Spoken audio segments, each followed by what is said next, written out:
2부보다는 1부에 참여하시는 분들도 계시다 보니까 식당을 운영하는데 이게 원활하지 않을 수 있습니다. 왜냐하면 일손이 부족할 수 있다라는 겁니다.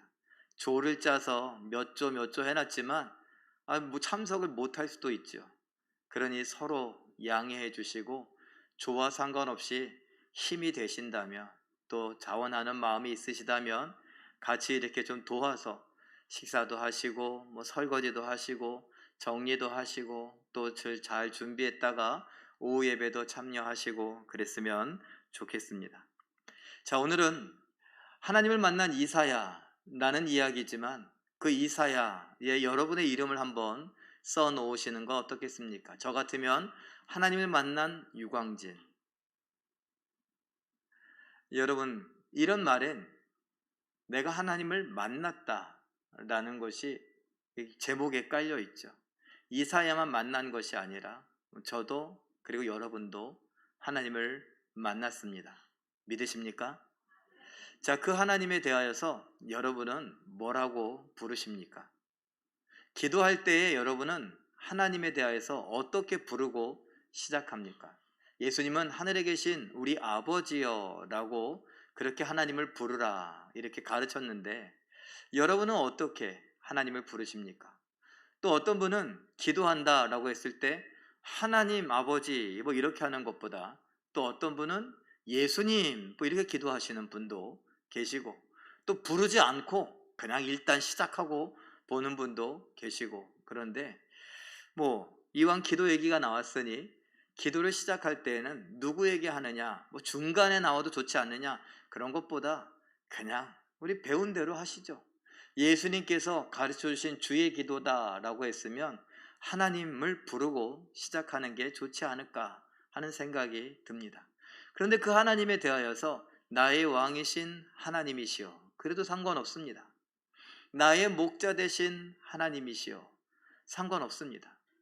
그냥 사랑이 많으신 하나님 아버지, 그래도 상관은 없습니다. 여러분은 어떤 생각이 드십니까? 너무 진지한 것 같아서 제가 우스갯소리를 하나 한다면, 아니 교회 다니지 않는 며느리 이야기 여러분에게 몇 번 했어요. 아니 며느리를 하도 구박하시는 그런 어머니가, 시어머니가 계셨는데 같이 살던 옛날 이야기죠.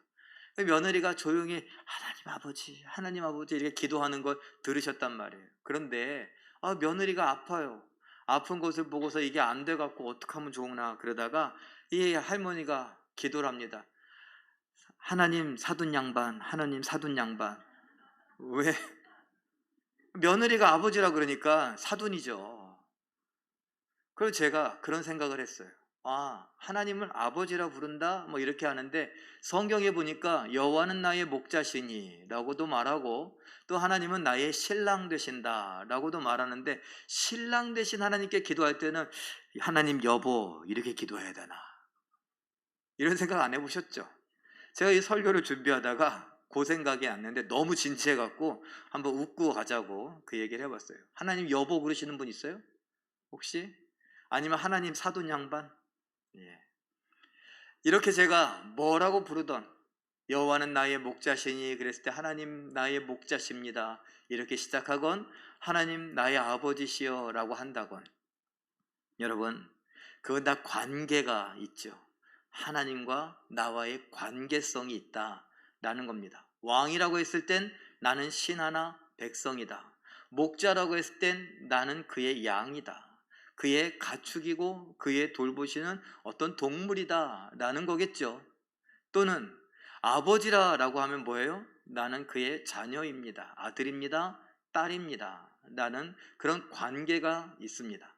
그런 관계를 생각하고 다시 한번 제가 여러분들에게 질문을 던져보죠. 하나님을 아버지라고 부르는 것의 의미, 이 의미를 한번 진지하게 생각해 보셨습니까? 많은 분들이 하나님 아버지라고 하죠. 예수님도 하늘에 계신 나의 아버지요 라고 했으니 우리가 아버지라 부르는 것이 그렇게 어색하진 않습니다. 어떤 분들은 아버지의 상처가 많아서 아버지라고 부르는 것을 싫어한다라고 저에게 직접 이야기하신 분도 계셨습니다.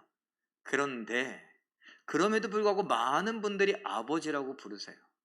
그러면 하나님 아버지, 그 부름의 의미가 무엇인가 한번 진지하게 생각해 보셨는가 라는 겁니다. 로마서 3장 23절이 그 의미를 밝히는데 조금 힌트를 줍니다. 읽어볼까요? 시작. 모든 사람이 죄를 범하였음에 하나님의 영광에 이르지 못하더니, 한마디로 말한다면 모든 사람이 죄를 범하였기 때문에 하나님을 만날 수 없다라는 말입니다. 하나님을 만날 수 없는 이유가 무엇이냐라고 하면은 죄의 싹은 뭐예요? 사망이기 때문에, 죄의 싹은 사망이니 하나님을 만날 수 없는 것입니다. 왜? 죽으니까. 죄를 지면 죽습니다. 아담은 무슨 죄를 지었습니까? 아담은 열매 하나 따먹은 죄를 지었습니다. 열매 먹는 게 무슨 죄인데, 여기서 죄가 무엇인지 드러나요. 죄란 나쁜 행동이 아니에요. 죄란 우리나라의 법을 지키지 않는 것이 죄가 아닙니다. 죄란 무엇이냐? 하나님의 뜻에서 빗나가는 것, 하나님의 말씀에서 빗나가는 것이 죄입니다. 우리는 적어도 이걸 알고 있어야 돼요. 우리는 법 없이도 사는 착한 사람이다, 이런 말 많이 하기도 하지만 우리는 그런 말에 안심해서는 안 됩니다. 하나님의 뜻, 하나님의 말씀, 이것이 기준이 되어서 여기에서 빗나가느냐 빗나가지 않느냐, 이게 중요해요. 나의 신념, 나의 정직한 마음, 나의 어떤 철학, 이런 건 중요하지 않습니다. 중요한 건 하나님의 뜻이냐 말씀이냐, 이겁니다. 그래서 제가 여러분에게 누누이 말씀드리는 것 중에 하나 무엇이냐? 큰 죄 작은 죄가 없다는 겁니다. 우리끼리 자꾸 이야기하면서 큰 죄 작은 죄를 이야기하는데, 여러분, 모든 죄의 삭은 사망입니다. 죄가 우리에게 빚을 지게 만드는데 그 빚의 결과가 무엇이냐? 우리의 생명이라는 겁니다. 피 흘림이 없은즉 사하심이 없다.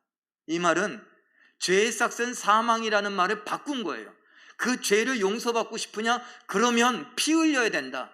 피 흘려야 된다는 건 손가락 끝에 조금 피를 흘리는 것이 아니라 내 심장이 피를 흘려야 된다는 것이고, 내 생명이 죄의 대가다라는 것입니다. 그러면 생명이 아니고서는, 내가 죽지 않고서는 용서받을 수 없다라는 말이죠. 잘 생각해 보세요. 죄의 삭은 사망이라는 건 내가 어떤 죄를 지어도 죽는다라는 것인데, 내가 용서받으려면 죽는 것이 있어야지 용서를 받는다라는 겁니다. 죄. 요즘에 스포츠 경기를 보십니까? 여러분들 그 스포츠 경기 혹시 좋아하시는 분이 계신지 모르겠습니다. 야구를, 축구를, 농구를, 아니면은 배구를, 탁구를, 수영을. 그런데 내가 응원하는 선수가 잘 못해요. 그럼 어떻게 됩니까? 그 선수에 대해서 욕을 하더라고요. 저도 가끔 컴퓨터로 야구를 봅니다. 프로야구를 볼 때에 응원하는 팀이 있어서 이렇게 보는데, 그 옆에 보니까 댓글을 다는 데가 있는데, 이 댓글 보기가 참 민망해요. 막 욕을 해. 선수들 욕을 얼마나 하는지, 감독을 갈아치워야 된다는 둥 막 욕을 심하게 해요. 그런데 어느 때는 저도 답답할 때 있더라고요. 에이구, 저것도 게임이라고, 저걸 몇 천만 원씩 몇 억씩 받아가면서 저 게임을 하면서 저렇게밖에 못하냐고.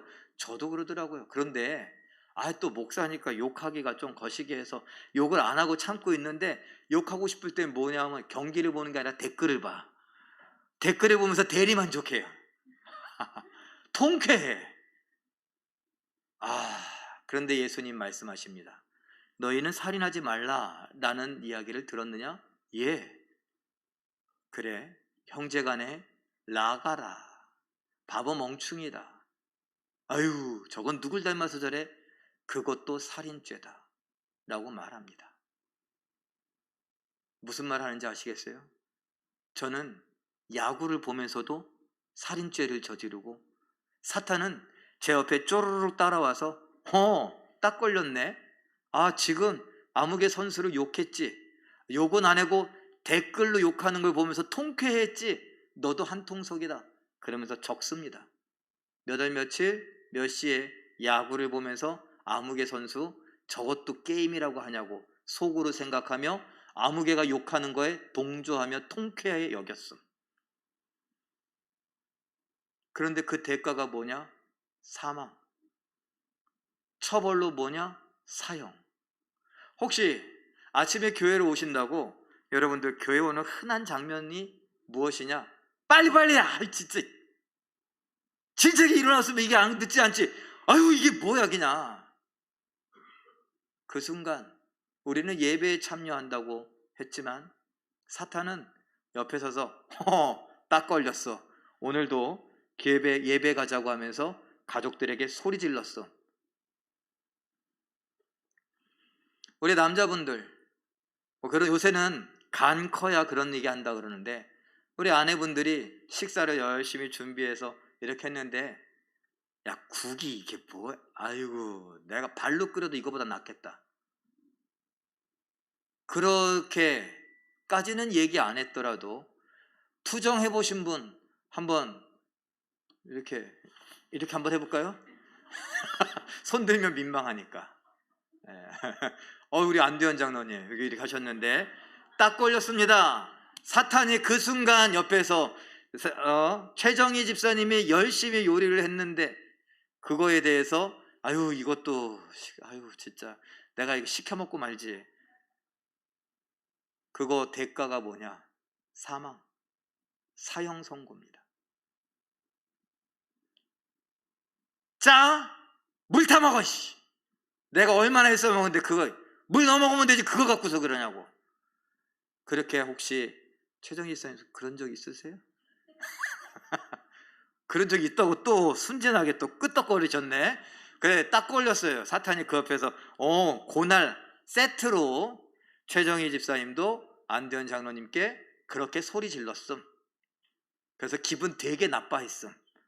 대가가 뭐예요? 사망, 사형.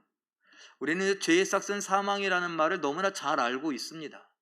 그런데 이거에 대해서 우리는 진지하게 생각하지 않았다는 것이 문제입니다. 왜 우리는 진지하게 생각하지 않죠? 왜 우리는 많은 돈을 횡령한 사람만 큰 죄인이라고, 어떤 아무개를 성추행한 사람 아니면 강간한 사람만 그것이 큰 죄인이라고, 바람을 피워서 이혼을 한 어떤 사람은 그 사람만 죄인이라고, 어떤 사람을 찔러 상해하고 그 시체를 토막을 내고 그 시체를 갖다 버린 거 끔찍하다고 그것만 죄라고 생각하십니까? 최근에 우리는 선거를 2번이나 했는데 대통령 선거할 때 여러분은 누구를 찍으셨습니까? 그 찍기 전에 선거 유세한다고 하는 대통령 후보들이 많이 나와서 이야기했는데 내 후보 이야기하는 것만 잘 들으셨습니까? 그러면 정말 잘했습니다. 그런데 다른 사람이 이야기하는 거에 대하여서 웃기고 있네.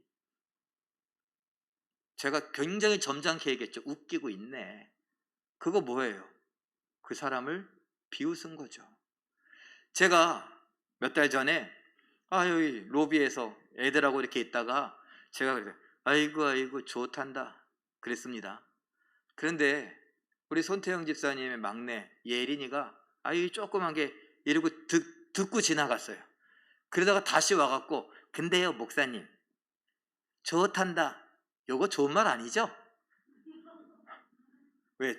그 애도 그 꼬맹이도 뉘앙스를 보니 그 억양을 들어보니 그거 좋은 말이 아닌 줄 알았던 거예요. 그 순간 사탄은 유광진 딱 걸렸어. 몇 월 며칠 날 그 애 앞에서 좋단다 그러면서 비웃음, 죄 대가, 사망, 처벌, 사형.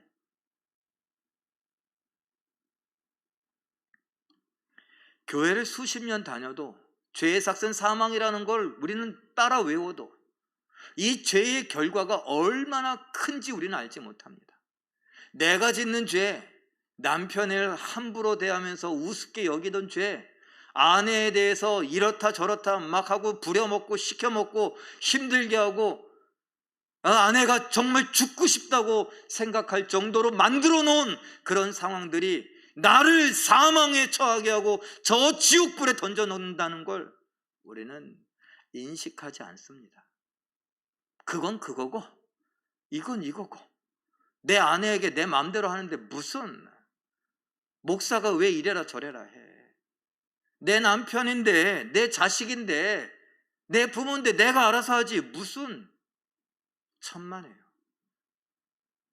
죄, 그 죄의 싹은 사망입니다. 그래서 우리는 하나님을 만날 수가 없어요.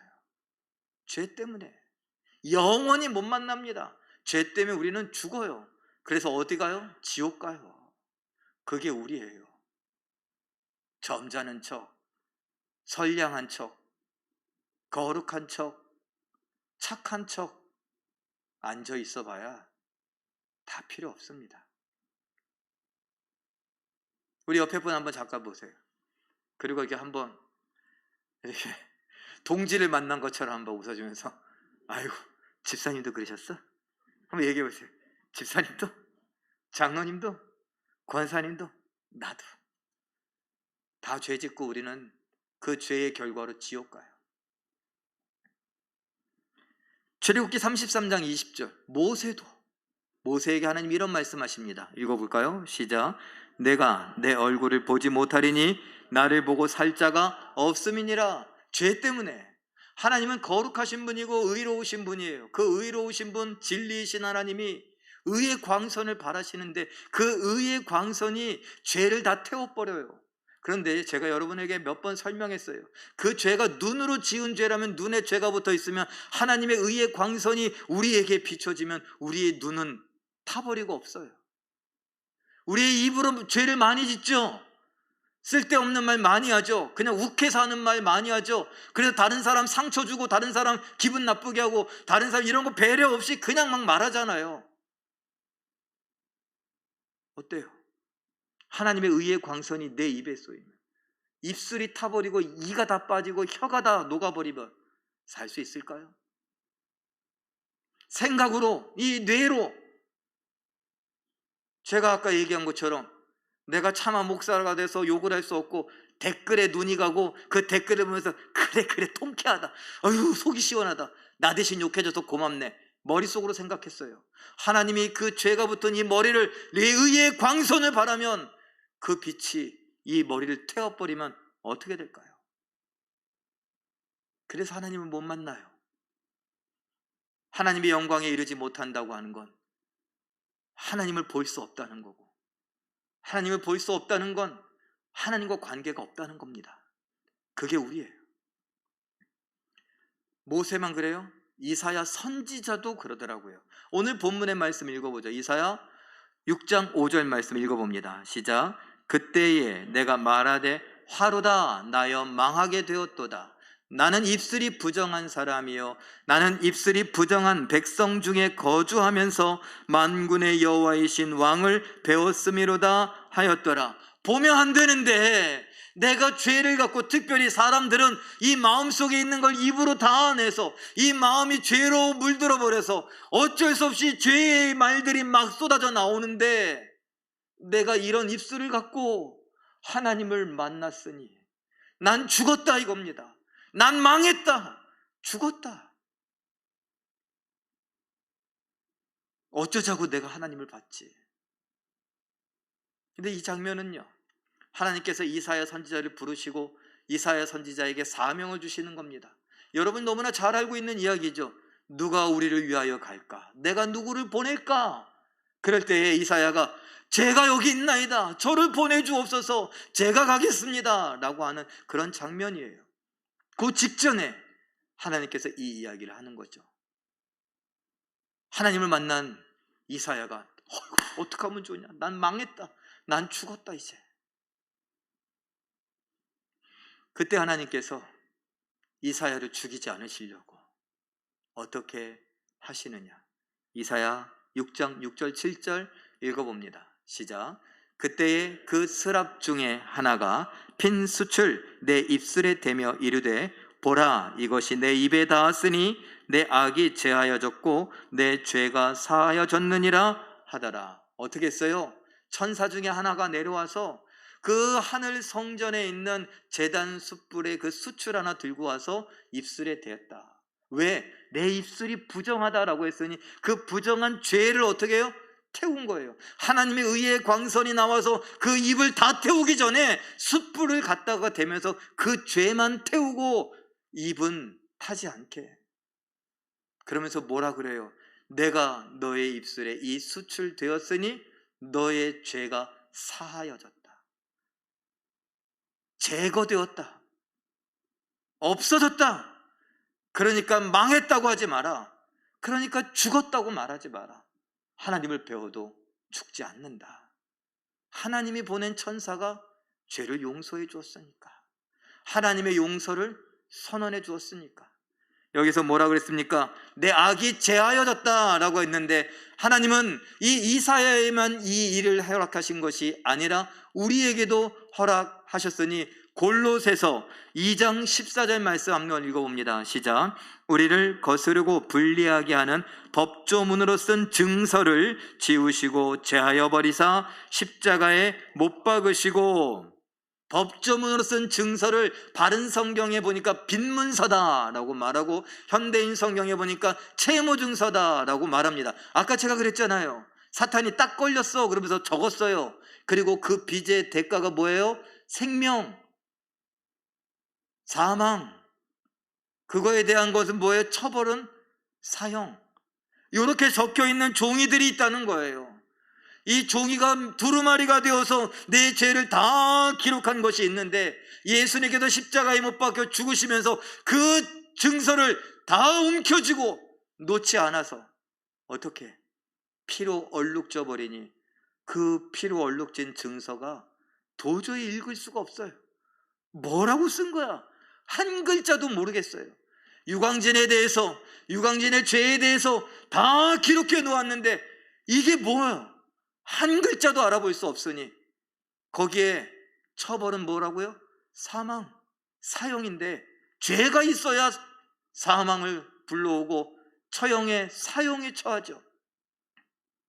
없어. 제하여 버리시다. 없애버렸다. 그래서 아까 문제가 뭐였어요? 죄의 삭은 사망이라고. 그 죄 때문에 하나님을 만날 수도 없고 하나님을 볼 수도 없었던 우리들이잖아요. 봤던 이사야가 난 망했다, 난 이제 죽었다 그랬어야 했잖아요. 그런데 그 죄를 없애버리셨으니 이제는 어떻게 돼요? 하나님을 볼 수 있게 됐어요. 하나님을 만날 수 있게 됐어요. 그런데 단순히 하나님을 보고 만나는 정도가 아니더라고요. 예수님이 십자가에 못 박혀서 죽으시면서 죄의 싹슨 사망, 생명, 자신의 생명으로 내 생명을 대신해 주시더니 예수님이 지옥까지 가셨네. 그래서 지옥에 갇혀있던 우리를, 그 모든 결박을 다 끊어버리시고 우리를 데리고 끌고 나오셨어요.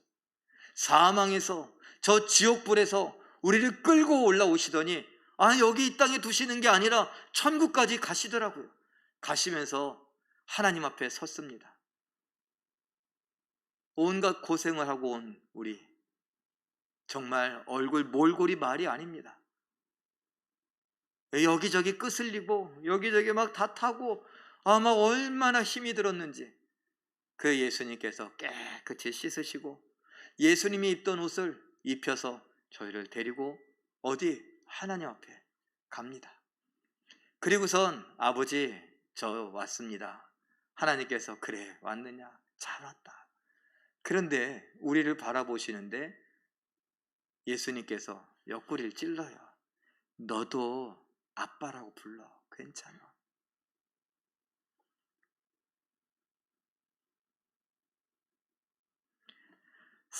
갈라디아서 4장 6절 말씀 읽어볼까요? 시작. 너희가 아들임으로 하나님이 그 아들의 영을 우리 마음 가운데 보내사 아빠, 아버지라 부르게 하셨느니라. 죄를 제하여 버리시고 제거하여 없앤 결과가 무엇이냐? 하나님을 만나게 되고 하나님을 볼 수 있게 되고 하나님에 대하여 뭐라고요? 아버지라고, 아빠라고 부를 수 있게 된 것입니다. 그래서 우리가 하나님을 아버지라 부르며 하나님 아버지 이렇게 기도할 수 있다는 건 내 죄가 지옥에서 어쩔 수 없이 영원토록 죽을 수밖에 없는 그런 기구한 운명, 그런 필연, 그런 상황 속에 있던 우리를 예수님께서 거기에서 건져내어서 하나님을 볼 수 있게 하시더니, 하나님을 만날 수 있게 하시더니 그 하나님과 아버지라 부르라고, 아버지 하나님께 아버지, 아들입니다, 딸입니다 이렇게 소개하며 소개시켜줘 만남의 장을 마련해 주신 거예요. 그걸 입었다는 겁니다. 내 죄가 얼마나 끔찍한지, 내 생각으로 지은 죄, 내 표정으로 지은 죄, 내 말로 지은 죄, 내 행동으로 지은 죄, 특별히 우리나라 사람들이 제일 못하는 게 뭐예요? 가장 가까운 사람들, 가족들에게, 부모님께, 형제들에게, 남편, 아내에게. 왜? 만만하니까. 사랑한데 왜 만만하대요? 사랑하니까 체면 차릴 거 없대요. 잘못 배웠어요. 사탄에게 속은 거예요. 사랑하니까 더 잘해야 돼요. 사랑하니까 조심해야 돼요. 사랑하니까 존중해야 돼요. 그런데 우리는 다른 사람들한테는 곧잘해요. 다른 사람들은 칭찬해요. 저 사람은 법 없이도 살만한 사람이라고. 다른 사람들은 괜찮다고 그래요. 근데 집에만 오면 이것도 밥이, 야 내가 발가락으로 만들어도 이거보다 낫겠다. 이게 무슨 말, 이게 사랑의 말입니까?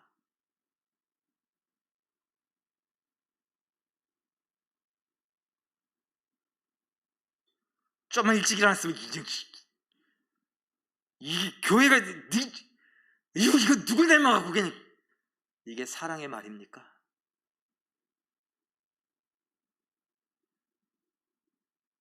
우리들은 그런 죄 때문에 지옥불에 떨어질 수밖에 없는 사람들. 그런데 우리들을 예수님의 십자가에 못 박혀 죽으심으로 건져내셨어요. 볼 수도 만날 수도 없던 하나님을 보고 만나게 하더니 아빠라고 부르라고. 이게 하나님을 아버지라 부르는 것의 가장 큰 의미입니다. 은혜, 용서, 사랑. 그럼 이제 여러분 그림으로 표현해 봤어요.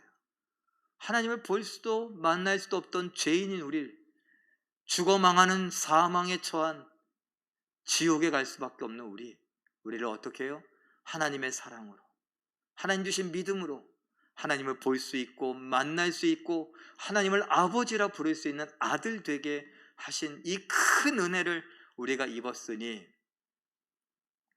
이젠 뭐예요? 회개하고 용서받을 수 있는 길이 열렸어요. 우리가 지금 짓는 죄는 어떻게 해요? 예수님은 2000년 전에 죽으셨고 2000년 전에 용서를 선언하셨는데 2000년이 지난 지금, 그리고 어저께도 짓고 오늘 아침에도 짓고 좀 이따 오후에도 점심 먹으면서 또 지을 그 죄들을, 내일 지을 죄들은 어떻게 해요? 여전히 나는 내 아내에게 함부로 말할 텐데, 자녀들에게 모질게 말할 텐데, 성도들에게 부드럽고 친절하게 대하기는커녕 거칠게 대하고 싶은 말을 할 텐데, 왜? 난 원래 그렇게 살았으니까. 근데 그 죄들은 어떻게 할 거예요? 하나님 말씀하십니다. 회개해라. 회개하면 용서받은 걸 확인시켜주마. 사도행전 8장 22절 읽어봅니다. 시작. 그러므로 너희 이 악함을 회개하고 주께 기도하라. 혹 마음에 품은 것을 사하여 주시리라. 회개하고 기도하라. 그러면 사하여 주신다.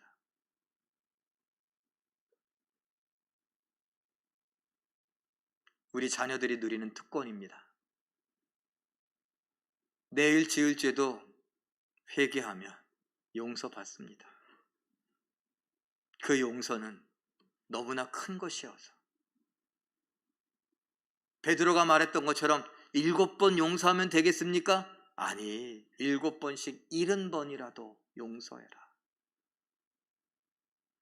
완전하고 완벽하게 용서해라. 그걸 하나님이 하셨거든요. 그럼 이제 자녀가 됐으니 어떻게 해야 돼요? 넌 누구 닮았니? 네 아버지 뭐 하시니? 그럴 때 누굴 염두에 두고 하는 얘기예요? 부모님을 염두에 두고, 특별히 아버지를 염두에 두고 하시잖아요. 베드로전서 1장 15절 16절 괄호 안에 있는 것까지 읽어볼까요? 시작.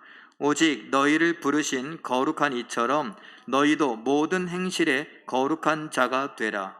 레위기 11장 45절에 기록되었으되 내가 거룩하니 너희도 거룩할지어다 하셨느니라.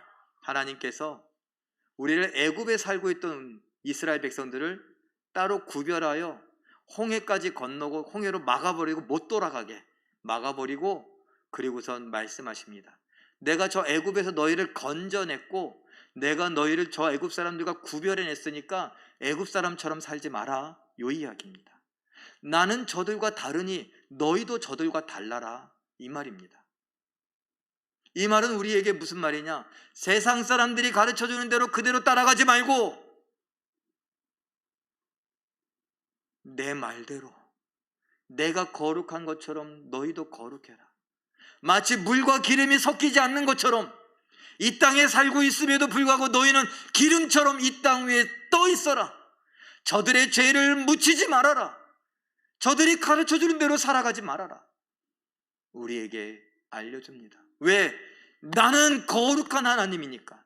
나는 세상과 다른 하나님이니까. 나의 자녀인 너희도 세상과 달라야 하지 않겠니? 실제로 하나님은 이스라엘 백성들에 향하여서 나의 군대다 라고 말하고 나의 백성이다 라고 말씀하시더니, 나의 나라라 말씀하시더니 뭐라고요? 바로에게 나의 장자다 라고 말씀하셨습니다. 나의 장자와 같은 이스라엘, 너희는 날 닮아야 되지 않겠느냐? 내가 거룩하니 너희도 거룩하라. 내가 세상과 다르니 너희도 세상과 달아라. 그 말이 구체적으로 뭘까요? 에베소서 4장 32절 읽어봅니다. 시작.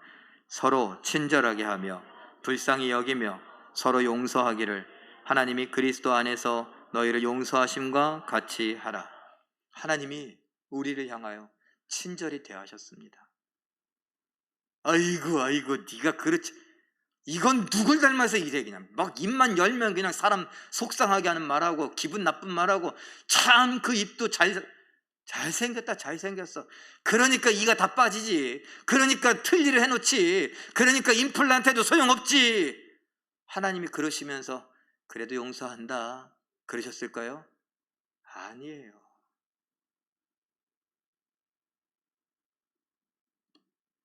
하나님은 친절히 우리에게 다가오셨어요. 예수님께서 십자가에 못 박히실 때 그래 박아라 박아, 내가 어차피 이것 때문에 왔는데 그냥 어이구 그냥 그러셨어요? 끝까지 아무 말씀하지 않으시더니 십자가에 못 박히셔서 뭐라 그래요? 아버지여, 저들의 죄를 용서하여 주시옵소서. 인상 쓰면서요, 못 봐주겠다 그러면서요, 너무나 친절하게. 왜요? 우리를 불쌍히 여겨서, 아버지를 아버지라 부를 수 없도록 만나지도 볼 수도 없는 상황이 돼버린 우리들을 너무나 불쌍히 여기셔서 그래서 용서하셨죠. 사랑 때문에. 이걸 우리가 받았다고요. 지금 우리나라는 너무나 갈등과 분열이 심합니다. 이런 책이 있더라고요. 분열의 시대. 미국의 이야기이지만 이 분열의 시대라는 것이 세계를 이야기하고 우리나라까지도 이야기합니다. 어떻습니까? 요즘에 젠더 갈등 이런 것이 참 많습니다. 누가 시작했나요? 두 번의 선거를 치르면서 TV에서 계속 알려주는 정보가 있더라고요. 이대남, 이대녀. 남자는 빨간색, 여자는 파란색. 누가 그렇게 만들었습니까? 남북의 갈등, 남북의 분열, 동서의 갈등, 동서의 분열, 남녀의 갈등, 남녀의 분열. 갈등, 그 갈등이 커져서 분열합니다. 그런데 여기에 만약 친절함이 들어간다면, 여기에 만약 불쌍함이 들어간다면, 여기에 만약 사랑이 들어가고, 여기에 만약 용서가 들어간다면 이 갈등이 커질까요? 분열이 커질까요? 앞으로 세대는 점점 더 갈등과 분열이 커질 겁니다. 그런데 이런 세상 속에 살아가는 우리들이 하나님의 거룩하심과 같이 나도 그의 아들이고 딸이니 거룩하겠노라고 하며 그 속에서 친절을 베풀고 그 속에서 불쌍히 여기며 사랑하고 용서하면 갈등은 줄어들 것이고, 갈등이 줄어드니 분열이 화목, 화해가 될 것입니다. 우리가 가는 곳에 그런 일들이 일어나야 되지 않을까요? 하나님으로부터 친절을 받고, 하나님으로부터 불쌍히 여김을 받고, 하나님으로부터 사랑을 받고, 하나님으로부터 용서를 받아서 그야말로 하나님을 아버지라 부르는 것이 무엇인지 정확하게 그 큰 은혜를 경험하고 알고 있는 우리야말로 그렇게 살아야 되지 않을까요?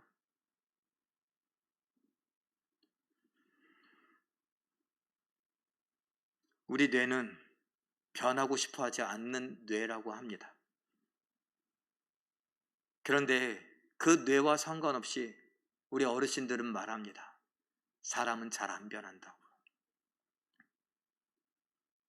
그것이 세상이 가르쳐 주는 겁니다. 그런데 성경은요, 우리에게 뭐라고 말합니까? 성령으로 거듭났다고 말합니다. 성령으로 새 출발했다고.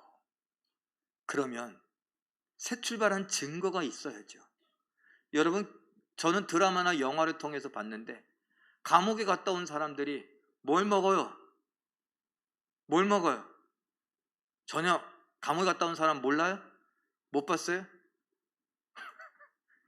말이 안 통하네. 우리는 너무나 깨끗해갖고 두부를 먹으면서 뭐 하라 그래요? 이제 새 출발하자고. 그 말은요, 감옥 올 일 하지 말라고. 이 세상에도 그러는데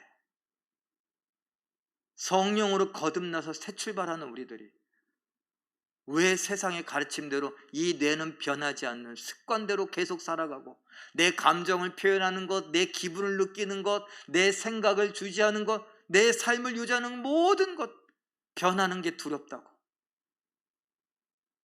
그러면서 세상이 가르쳐오는 대로 사람은 잘 안 변해. 그러면 교회 다닐 필요가 없어요. 그러면 목사가 할 일이 없어요. 안 변하는 걸. 안 변하면요, 우리 다 지옥 가는 걸.